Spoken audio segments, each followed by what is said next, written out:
Good morning, everybody. You're welcome to the webinar. We're looking at the top benefits of running OpenShift in the IBM Cloud. My name is Adrian Kelly, and I'm the Marketing Manager here of DNA IT Solutions. Also with us this morning is Declan Hussey, CEO of DNA IT, and Mark Lawler, who's the CTO of DNA. To begin with, we're just going to outline briefly who DNA are. For those of you who don't know, set a bit of a context as to where we fit in the overall mix as an IBM Cloud partner. Then I'll be passing you over to Antony Walley, who's a cloud solutions architect from IBM. Anton is going to demonstrate what some of the real benefits are of choosing IBM Cloud to run your OpenShift environment. As we said, the top three, but to be honest with you, there's more than three, but we're going to really focus on the key points. Throughout the session, please submit any questions you might have, and we'll go through them at the end as a panel session. Just submit them there in the questions box. And to kick off, I'm going to just, as I said, walk through very briefly now who DNA are and what we bring into the mix. So DNA IT are essentially how we sum ourselves up as a cloud-centric managed services provider. Very much a security by design approach of our company, how we go about our solutions. Very passionate about service excellence, an ISO 9001 certified company for a number of years now, and we very much live by that. We have a real strong ethos in terms of getting the job done right the first time, working in partnership with our customers, and a very much a strategic partnership mindset, a genuine long-term partnership approach, and we call it the DNA way. I'm going to skip through this reasonably quickly because it's just to set a scene, and all of these slides will be handed over afterwards as a pack that you can download and look at fully. So I guess if we just, all of our engagements, we tend to take this sort of an approach where we break it into three phases: to discover, engage, and deliver. Very simple, but it really is vital that each part of this process is especially the discover phase, we find is particularly important. And this is regardless of what kind of engagement it is, whether it's Red Hat Openshift or anything else. Little bit again, just in terms of the quality focus, our tech excellence has been recognized last year. We were shortlisted for a couple of tech excellence awards, Cloud Partner of the Year and Project of the Year, SME. Very brief snapshot of our customer base here. As you can expect, it's a very broad mix. Many of these customers now run all or part of their business from the IBM Cloud platform, which is an interesting point to note. And DNA have been fundamental in that, in bringing people along that journey. Our IT solutions, in terms of the way we approach it, we sum it up really in these pillars. As you can see, it's a very broad mix from your kind of more typical managed IT service with a very deep security as a service deck, cloud obviously, consultancy, and virtual CIO and advice is a huge part of the mix. Again, like a lot of companies, we work with a number of vendors. Here's some of our key ones that we would our more strategic suppliers. Getting on to the IBM Cloud specifically, why we chose it, again, from us, it's a question of trying to pick the right strategic partner that we feel our customers are going to get the most benefit from. And we chose IBM as a true enterprise grade network, enterprise architecture. We were very much like the data sovereignty aspects to it, the security, the compliance that it offers, and numerous other features. But suffice it to say, it's an enterprise grade network, enterprise grade architecture, and that was key for us. You know, from our perspective, it is different from other clouds. Sure, there's a lot of common ground here between different cloud platforms, but we do feel the IBM Cloud platform offers something different. Here's a few of them. From our point of view, and customers benefit from these things as well. Bare metal performance, speed performance, a single pane of glass, governance, and a number of other things like we could go into in great detail. But at a glance, these are some of the points that we like to draw people's attention to. Where DNA fits in the overall scheme of things, what we bring to the table, there's a few points, again, to whistle through them, just to spell out where we fit in all of this, is that IBM's strategy is to use channel partners like DNA as the primary route to market for the cloud platform and services. We're the leading partner in Ireland in the cloud space. IBM selected us and like to work with us based on the experience that we have and delivering solutions that work, and we emphasize the at work part. DNA we have at this stage quite deep experience of successfully migrating entire businesses and selected workloads into the cloud. We're the central point of coordination for project planning and management, and integrate with IBM to implement projects. And this is the same kind of point here again, really, with regard to account management. We are the bridge between you and IBM and help you get the best out of IBM. The IBM Cloud Platform has a vast suite of products and services under the umbrella name IBM Cloud, and getting access to those and knowing how to get the most out of it requires help at times, and that's where we come in, amongst other things. Yeah, we're one point of contact. Like I said, it's a vast portfolio of services.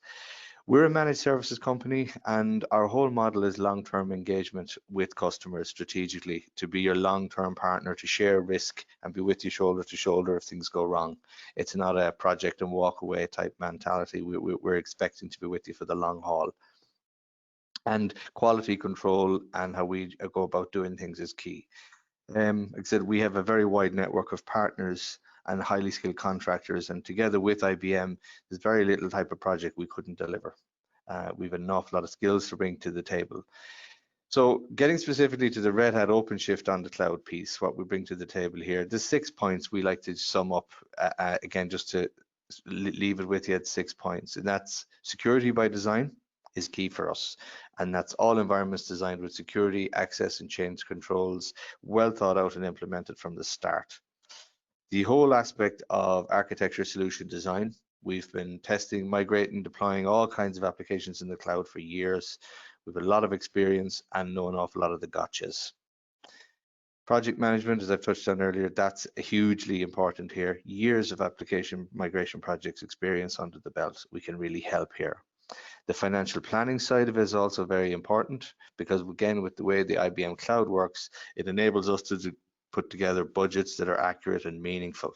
And that's, again, extremely appreciated by customers, takes some of the guesswork out of it. Resilience is something, again, by design from the beginning, we have in our heads. We're here to catch you if you fall, with things like backup and disaster recovery, and all of these things built in from the beginning. It's not an afterthought.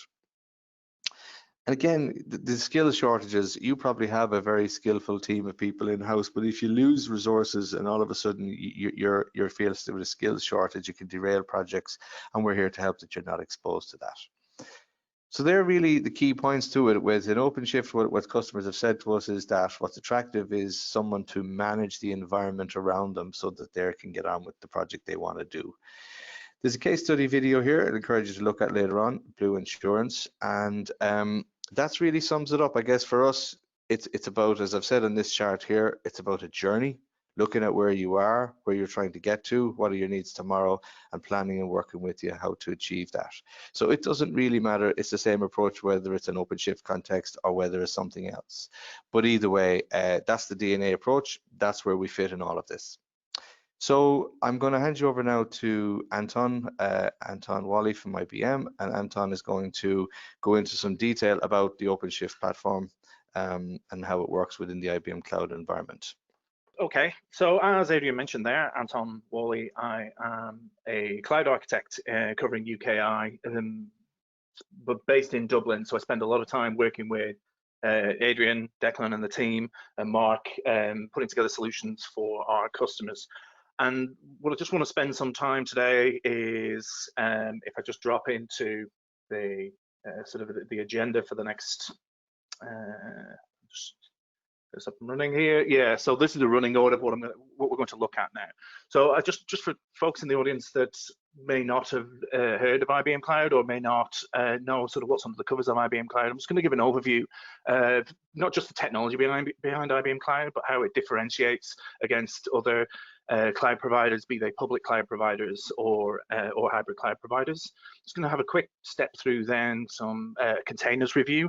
So obviously OpenShift is all about containers, but just it's an often used word. People have different ideas about what containers mean. I'm going to be very specific on that, so we have a shared understanding of what we're talking about when we position containers, and then dive in specifically to the top 3 benefits that Adrian mentioned that we're going to look at. Okay. Right, so to jump in, IBM's point of view on the cloud, okay? So we see we differentiate, or we see the cloud environment a lot more holistically than public cloud providers would.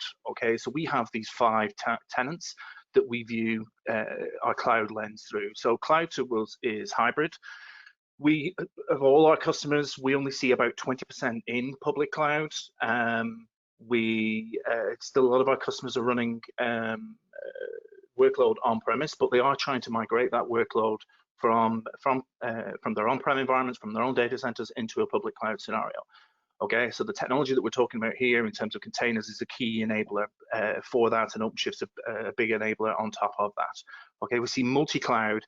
So the challenge that a lot of our customers are finding at the moment is as they adopt multiple cloud environments, they've got some AWS, they've got some Azure, they've got some IBM Cloud, is that there's a lot of operational inconsistencies between these multi-cloud environments. And where OpenShift's starting to bring benefit there is give a consistent operating plane across those multi-cloud environments. And we'll dive into this a lot more. And again, sort of in terms of IBM's point of view, we are open first. So with the move towards cloud technology, we're seeing a lot of what the industry's terming as reproprietarization of technology. So there's been a lot of adoption, obviously, of Linux, of open source technology over the past 15 years.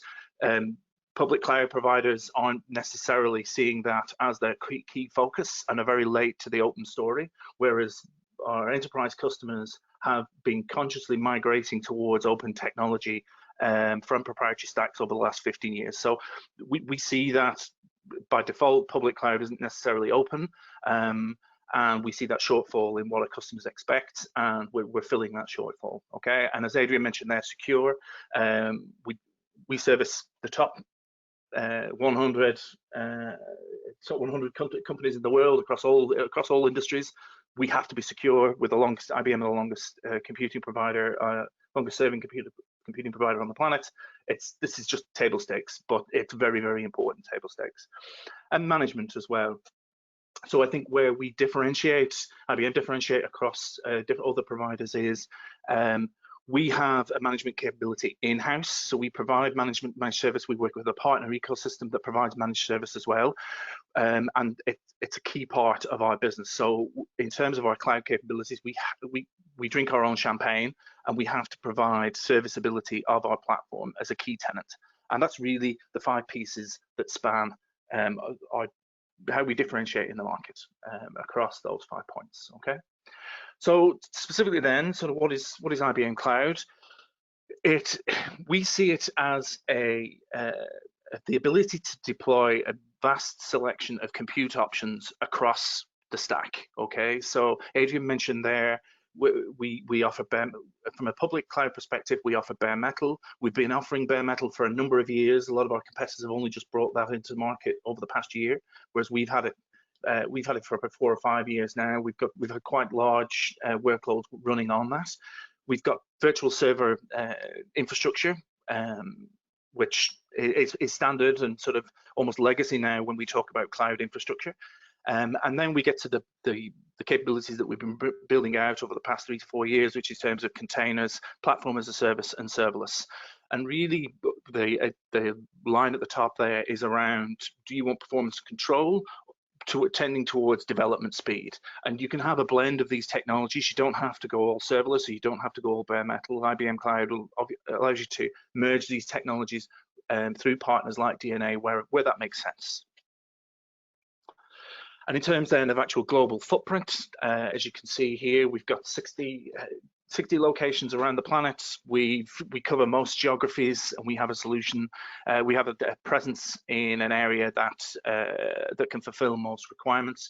What this doesn't depict is our partners' data centers as well. So we do partner in specific geographies.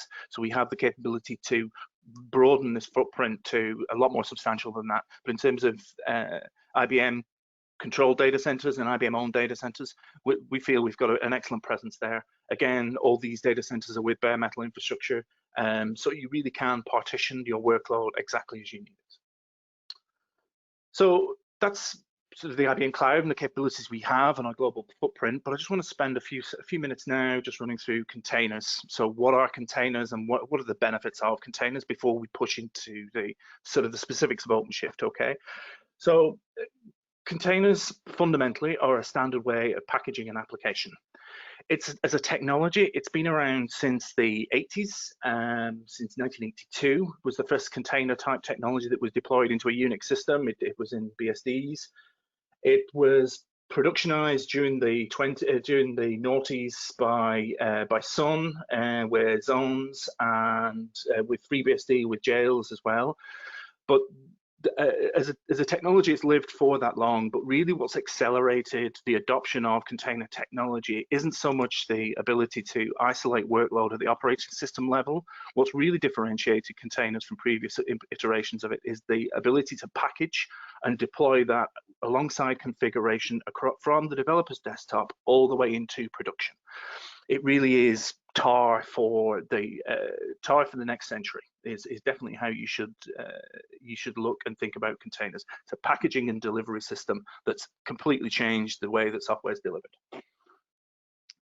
Okay, and then to specifics here then, and apologies for this, we're getting sort of fairly technical, but it is actually very important to understand how containers differentiate from VMs, and then you understand sort of, I'm going to go into some numbers later on, and they're quite aggressive numbers, and you sort of need to understand where those numbers are coming from.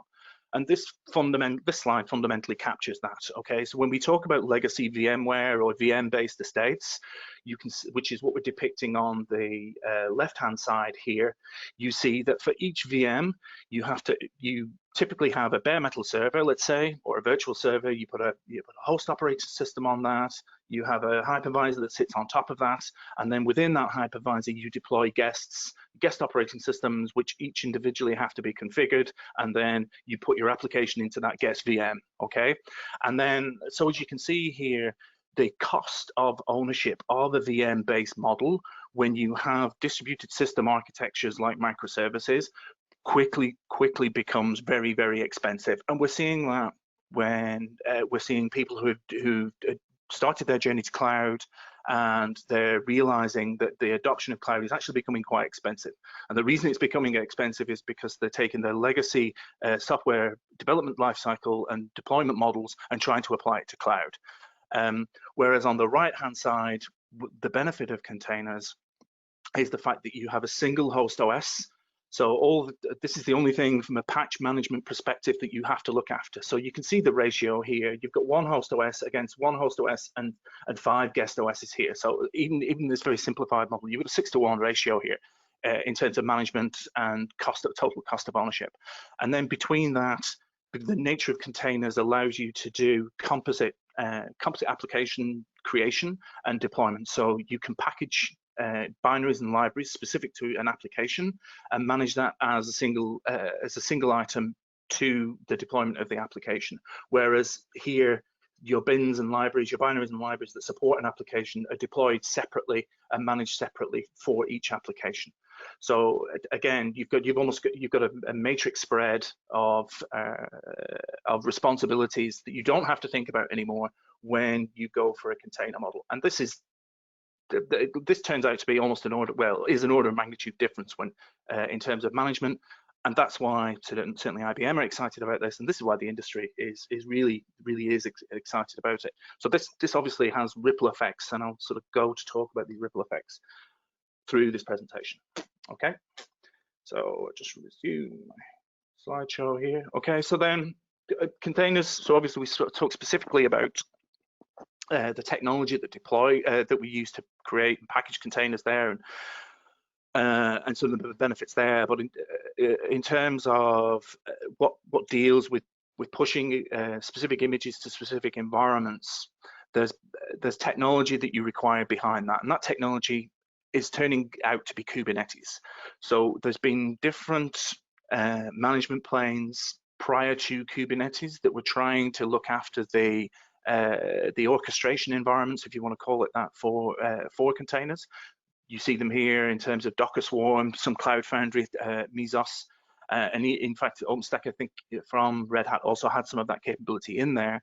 But it's quite clear in terms of this is sort of quite an off-the-cuff metric in terms of Google search results, but you can see here the trends, what people are looking at within the industry. Kubernetes has won the container orchestration. And in terms of IBM's adoption of that, we moved away from the OpenStack implementations back in 4 years ago now. We've moved away from OpenStack and virtual machine-based delivery container management systems, moved to Kubernetes, and we're definitely seeing the benefits of that. And we've seen this trend grow across the industry as well. So how far have we gone with that? So quite a substantial amount of our platform services internally in IBM Cloud are delivered on Kubernetes.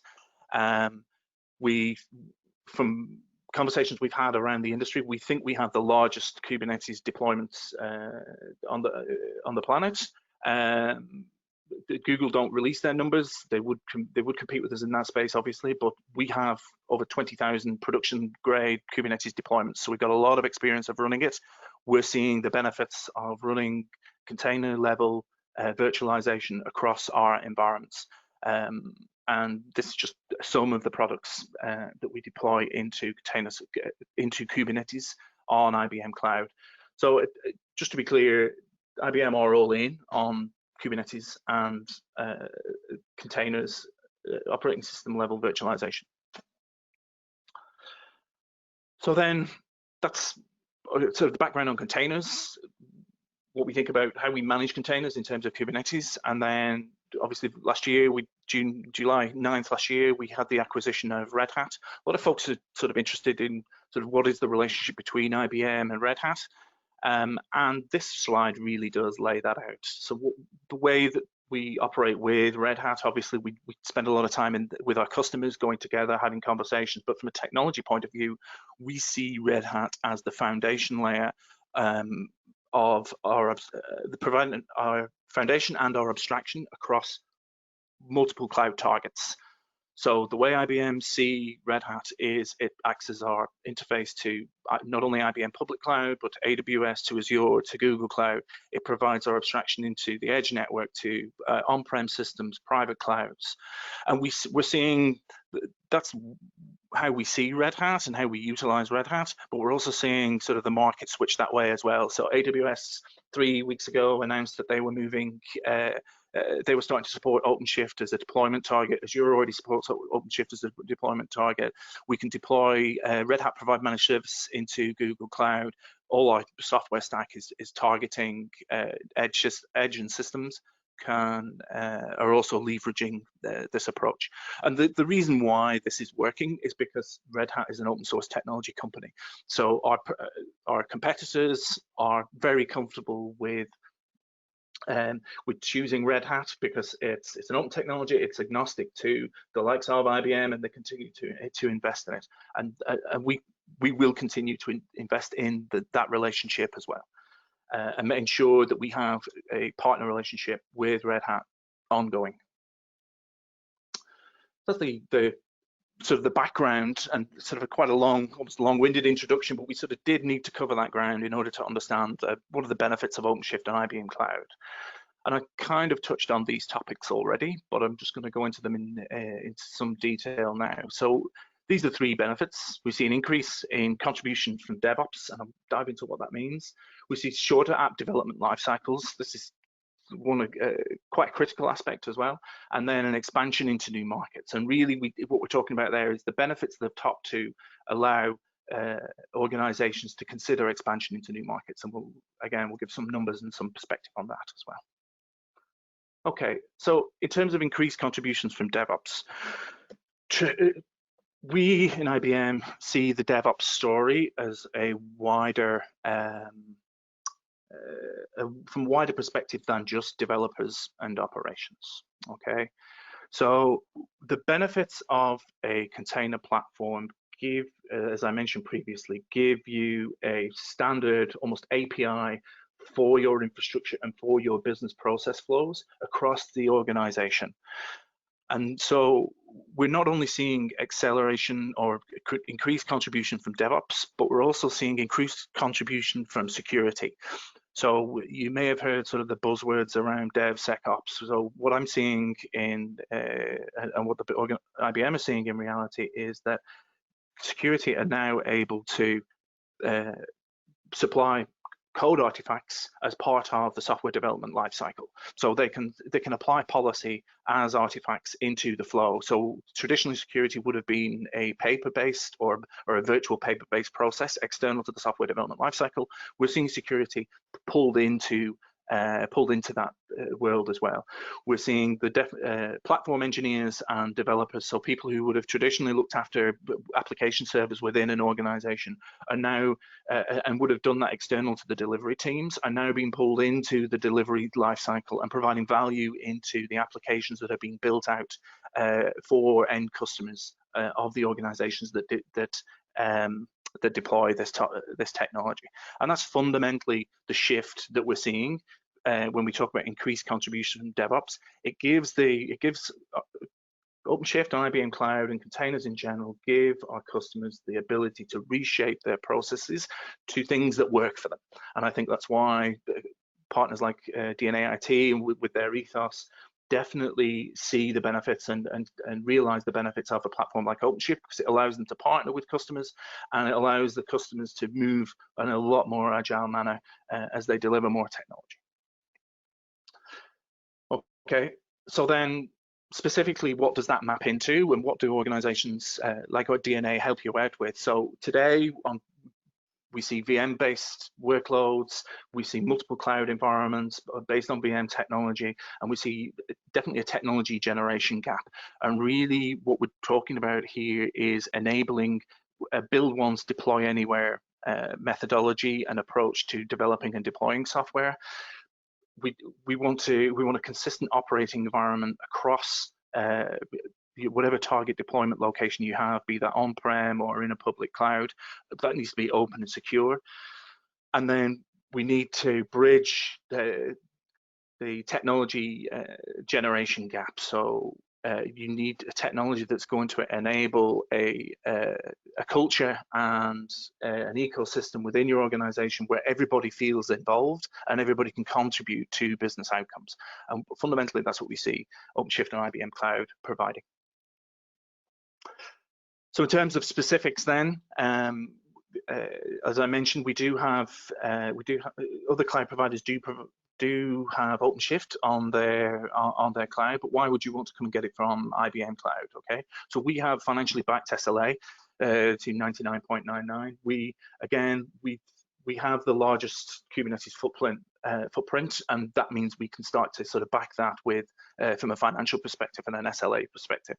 We have, as you'd expect from IBM, from a security point of view, we have options around compute isolation. Our clusters, our OpenShift clusters, are capable of running bare metal, isolated bare metal, as much as they are shared VMs on our shared infrastructure. And again, you can choose from that, or you can choose virtualized dedicated. We have a lot of options in there in terms of how your worker nodes can be provisioned, but we have that across the whole stack. Okay, and again, from an operational model, we have from a OpenShift or a Kubernetes language point of view, we have what's called multi-zone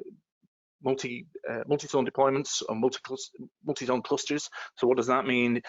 We have the ability within a region where we have multiple data centers to have a single control plane across multiple data centers. So you're getting a huge amount of resiliency and redundancy there from a single cluster deployment. And we have sort of pushed the art in terms of multi-zone deployment across the region within IBM Cloud. And again, to touch on, we run a huge amount of clusters again internally in IBM, and our customers are constantly benefiting from that. So we are always first to market with the latest OpenShift environments. The 4.3 release, we were 2 weeks ahead of our competitors. So what we're seeing for our competitors for our customers that are using a different cloud for their production workloads, they're coming to us for the test and dev to look at the next versions that are coming out, because we're the first ones to put that to have them deployed. And that's another option that people might want to consider. And again, we provide finally sort of full OpenShift access. So it's not while we do provide a managed service for it, it's not a black box in terms of your access to that. You've got full cluster admin rights, and you can manage and configure it exactly as you please. It's a very flexible choice. We like to call it OpenShift on IBM Cloud is very much flexibility, but with guardrails, is how we like to think about it. Okay, so again, change of color here. We spent a lot of time in black. So we're jumping into how do we shorten the application development life cycles with OpenShift?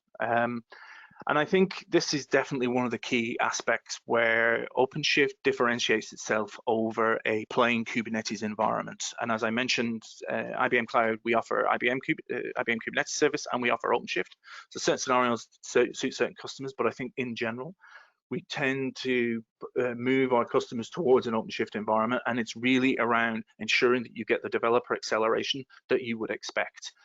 Okay, so this is just some numbers around what we're seeing. This is from the Cloud Native Foundation's survey from last year, and we're seeing strong adoption of containers through the application development lifecycle.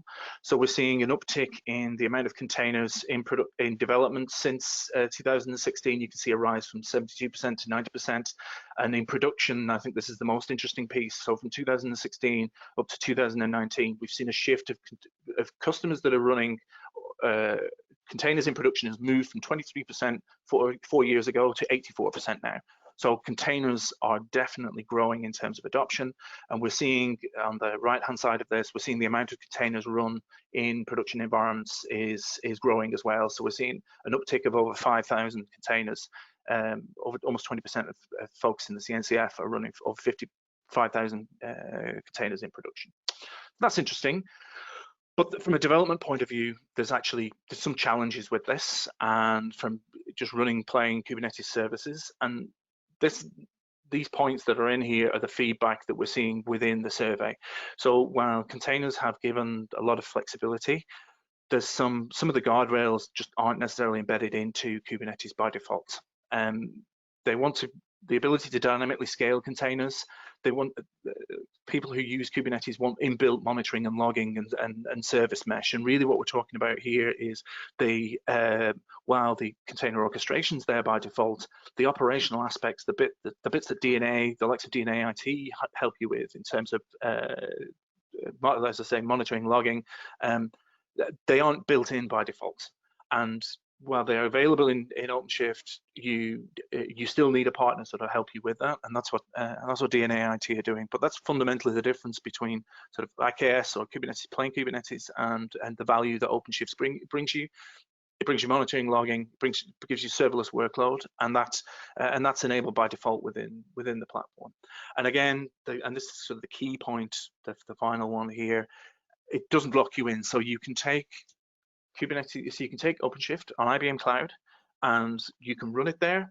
And if for whatever reason you need certain aspects of your workload to be somewhere else, you can run that workload in another cloud, and you're not locked into the IBM Cloud. But the beauty of that is, if you're working with someone like DNA who are providing managed service for that, because you've chosen a container environment that works across multiple clouds, you don't necessarily have to go and change your managed service provider in order to target something else. So to target another cloud environment, they can bring their services and that relationship that they have with you to whatever cloud environment it is that you want to target. And that's really, really valuable in terms of bringing an ecosystem, and that's really where we differentiate. No other cloud provider can offer that. Consistency of target operating model across multiple clouds, or on-prem for that matter as well. So again, looking at the specific features, so the recent release of OpenShift 4.3, and it really does target the top 5 pain points of Kubernetes. So it's very focused on what the operator experience is, what the developer experience is, how multi-tenancy works, and also how do we get serverless support. So serverless is very much around an accelerated development model where the developer experience, developers no longer programmed to a server abstraction. So developers traditionally have developed web application components that they would consciously know are being deployed into a web application server. That model has been, with containers, has been sort of challenged, and that challenge is a technology called serverless. Okay, so these are again, this is from the CNCF survey. These are the key aspects that we've drawn out, and this is how OpenShift addresses those specific challenges within software development. Okay, so in terms of operations, we now have what's called an operator hub, and this is an ecosystem of components that allows you to install and manage and operate IBM software, but also third-party software as well. So if you want an open source component like, say, Apache Kafka, and you want to install that within your OpenShift environment, you have two options there. You can get, IBM offer an Apache Kafka stack, but if you just want to run the OpenShift one, the open source one, there's an operator that will deploy that within your OpenShift environment, and operators not just look after the deployment, but also look after the upgrades and the ongoing management and monitoring, and have some smart built in around the operations aspect of that as well. So operators, not just a deployment tool, but actually an operational tool as well. So we're very excited about that being released in OpenShift 4, and that's available today in the platform. In terms of developer experience, we also have Red Hat released code-ready workspaces. So one of the challenges of containers was how do you get close to the production environment on a developer's laptop? And code-ready workspaces is designed to not only provide that environment on a developer's laptop. There was similar technology previously, some things like Minishift provided that technology, but developers wanted it integrated into their IDEs, so it was a seamless development package and deploy experience from the desktop, and that's what code-ready workspaces gives you. And then one of the large challenges with microservices architectures and sort of distributed systems architectures in general is service discovery, service management. How do you know what's calling one thing when you have a call from, say, your web application going into a login service, getting some information from a third-party system, and then actually updating, say, a database within your own application stack? How do you look after that, and how do you connect the pieces up from the desktop and when you deploy into production as well? And we have the service mesh, OpenShift service mesh, deployed as part of the OpenShift 4, and that really helps solve that problem to provide end-to-end traceability of microservice architectures across the whole piece, from the very front end all the way to your databases at the back. And then finally, another sort of developer acceleration benefit, and this, I've sort of alluded to this previously, is our serverless capability. So we have the ability within OpenShift now to provide serverless applications that have, fundamentally, one of the key pieces of this is scale to zero. So it has the benefits of rapid application development, but unlike all the previous technology that's come prior to this, it starts at zero. So when it's not being used, it doesn't cost you anything. It's not running any components. It only turns on and it only runs when you're actually doing work. And this is, we're definitely seeing this as a game changer in terms of the amount of deployment density that you can get within a OpenShift environment. So at the start of this presentation, I spoke about how you map virtual machines to containers and how you get higher density. This increases that density by an order of magnitude again, because you're not running servers anymore. You're only running processes as and when they are requested. And this is a super exciting technology that is embedded in OpenShift and is part of the product, and all the other Kubernetes environments that you would see on the market have this as an external add-on. So you may be able to install it in, but it's not part of the fundamental product and the developer experience and the operations experience that you get. So would very strongly recommend anyone who listen to this take some time to look at some of these capabilities, because they do really increase the developer deliveries and the operational efficiencies of your organization. So those two aspects there, we've talked about sort of how the DevOps aspect, and we've talked about sort of the benefits from a developer's perspective. So how does that help expansion into new markets? Okay, and fundamentally what this is about is the efficiencies that you get, the order of magnitude efficiencies that you get from the technologies that I mentioned previously, give your organization more freedom to grow. So what we're seeing, and this is a market study that we've asked a third-party provider to do for us, but this is what we're seeing across both the OpenShift estate and what we've seen in IBM in terms of the benefits that we've realized. Okay, so we're seeing a 66%. These are some big numbers now when you think about your total cost of ownership of your IT solution. 66% savings in infrastructure and licensing costs when you move towards containers and when you adopt OpenShift. 84%. This is a massive one. 84% reduction in time to market. So that acceleration of developer flow. It means that people are able to deliver their products 84% faster. These are unheard of numbers prior to. With regard to previous releases of other technology. We haven't seen this lockstep jump, I don't think, in any technology before. Again, sort of 40% increase in developer productivity. So if you could turn around tomorrow and say, actually, I now have over a third more staff to develop more products because I've invested in this container technology, I think I can't see any reason why any organization wouldn't want to go this way. And with that freedom to grow, it's not just about that gives you more opportunity to do different things. It's not just about having more capacity to do the same thing. What we're trying to do is increase your efficiency so you have the time to go and actually invest in the areas where you add more value for your customers. So what we encourage our customers to do when they realize those benefits isn't to do more containers, is to actually, let's look at what can you do with Watson AI? How can you provide more real-time information into your edge services? So if you're running shops, if you're running, if you have any customer-facing locations, if you're providing monitoring, or if you have edge devices, sort of what can you do in IoT? And sort of bundling that up as well, and looking to get better insights with IBM Analytics and our data services as well. So in the pieces that we mentioned there, we've been very focused on application delivery and very much sort of interactive type applications. Once you have that in place, you can start to get better insights into what your customers are doing and provide more value to them. And that's really where we're trying to drive it. We're trying to unlock the money that you're currently spending on operations and give that into areas where you actually add differentiators and more value into the market. Okay.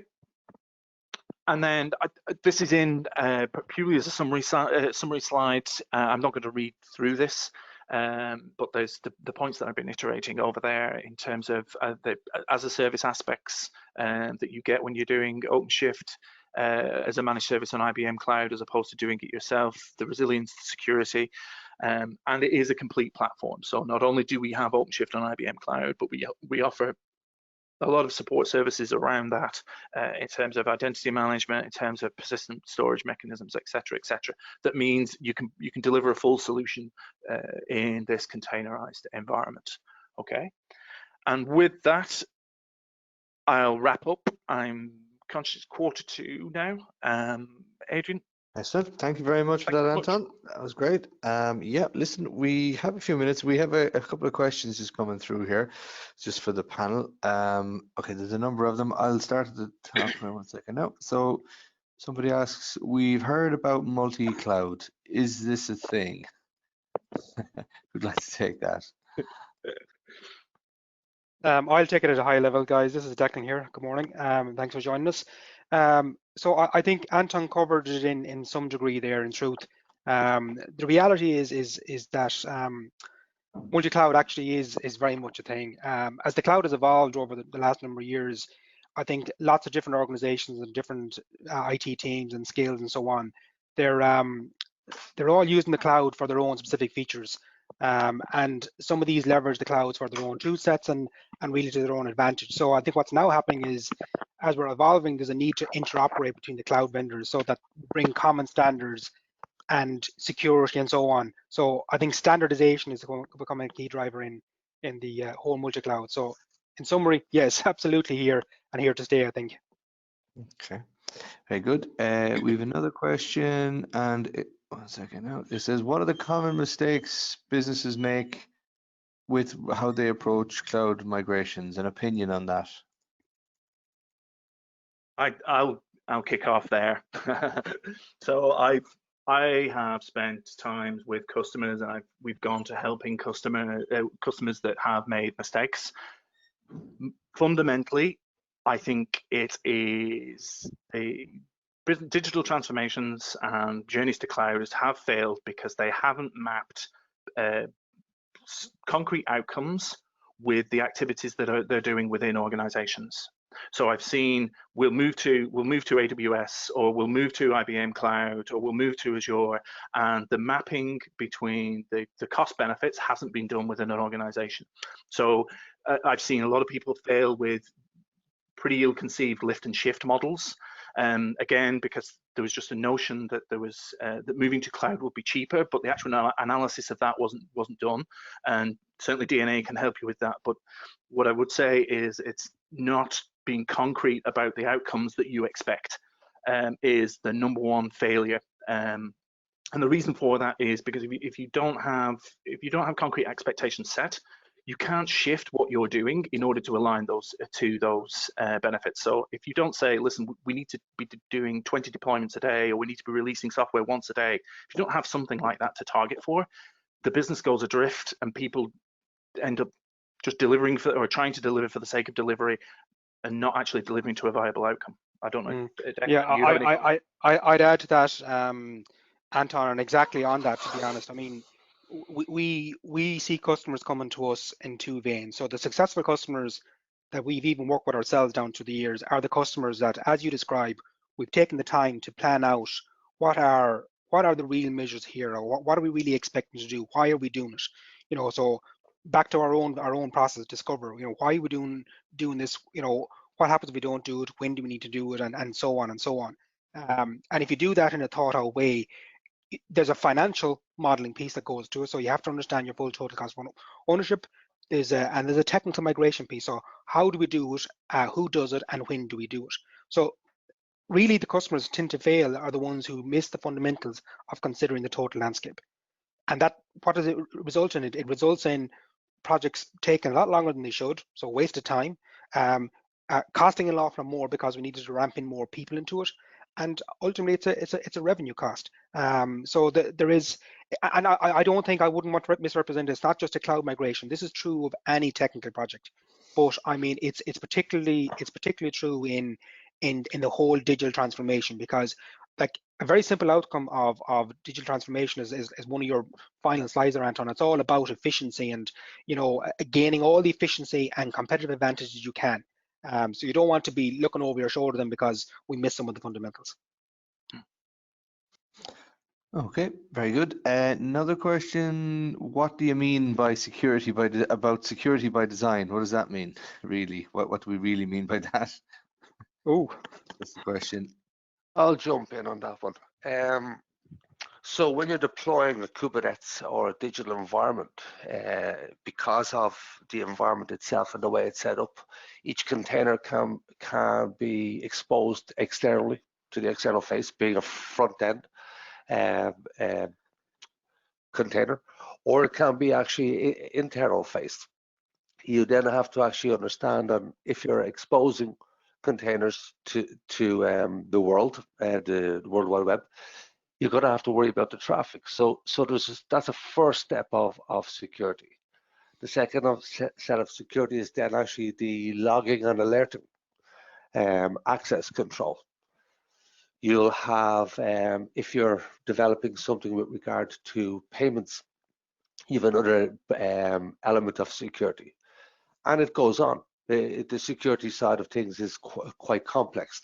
So it's not just based around the containers, it's based around the applications and the features that you wish to deploy within the Kubernetes environment and expose to the world. So that's kind of a brief idea of the security. There's a kind of a supplementary question to that as well. Is our impression cloud vendors are very secure anyway? Is that not the case? The cloud vendors environment that they provide, when they allow you access in, you're secure between different clients. So I'm going to try and address this from my understanding of the question. So company A in a Kubernetes environment cannot see company B nor C, And actually, it goes right down to the actual container cannot see a container within the Kubernetes environment. That has to be designed as part of the security. But access inbound and outbound is like any other environment that you provide. Once you expose it to the World Wide Web, you have to take a level of security.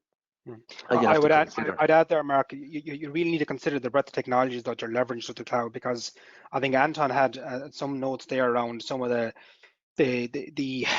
very high level security aspects of the cloud. So we have PCI, we have SOC 1 and SOC 2 and a range of things. So I think cloud vendors by design have loads of security features wrapped and available to them. But you need to consider what are the fundamentals of what are there, but in my specific world, so my workloads and how I'm doing things, what ones do I need to have specifically enabled or considered as part of my security strategy? What are the technologies we're going to use? What are the protocols, the process, and so on that are appropriate to what I'm doing? Sure. Okay, there's another question here. Is cloud still more appropriate for web workloads, or can we also migrate traditional server type workloads?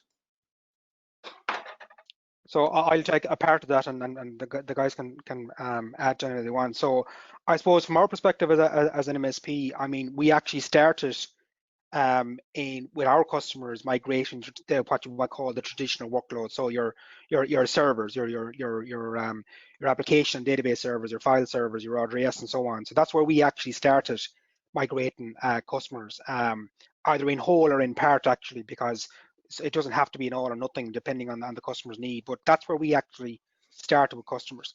I'd say 5 or 6 years ago, we were typically doing that though for our more advanced and more complex customer, where now today, even our mid-market customers are all considering, is cloud for me? And if it is, what does it look like and how we go about it? Obviously, we're talking today about the whole OpenShift and what that brings to the conversation. That's bringing in the whole application and development lifecycle into the mix, which for many years, I think was something that a lot of customers were not considering, where now we're really considering the entire landscape. So like we have customers who have their own dev teams, and we have customers who have their own infrastructure teams. But what we're able to do now for them is actually look at the entire landscape, the requirements from an end-to-end perspective, and what we're able to get at the other side of that is, and the questions earlier on was security by design, we're able to secure that overall landscape end-to-end. So consider what they need. What is the overall security framework and management approach they're going to take to it? What are the people, the process, and so on? And then on the other side, how do we approach it from a disaster recovery perspective? So we're able to design end-to-end disaster recovery strategies as well. So it really fits into what we do in that context because it's the end-to-end process. I'll kind of add a little bit to that, to the question. Fundamentally, the answer is yes. The ability to spin up, create, move, deploy, delete systems within the cloud is much faster, easier, more cost effective than on-prem. So what you can do on-prem, you can do in the cloud. There's also the other side. We've just seen the COVID-19, being able to access your systems anywhere in the world and have that environment set up is another added layer. I know you can do some similar with on-prem, but not as to the same level.